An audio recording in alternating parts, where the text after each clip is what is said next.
তো আমরা এসেছি পানিহাটি উৎসবে, আর এখানে যে তন্দুরি চা জাস্ট খেলাম আমরা।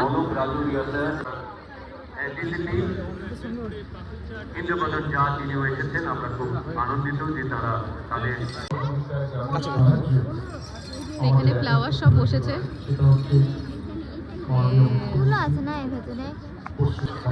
এটা বাঁশ দিয়ে বানানো, হ্যান্ডমেড।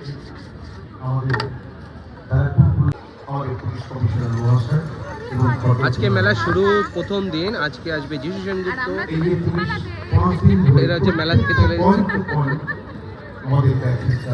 সচেতন আমাদের সকলের প্রিয় অভিভাবক বিমল ঘোষ মশাইকে অনুরোধ করবো স্মারক দিয়ে বড় কাজের ক্ষেত্রে আমরা কিন্তু নানানভাবে আমাদের অন্যান্য যায় 1 থেকে 10 বছরে এসে পৌঁছেছি, তার নানান দিকের নানান সব মানুষ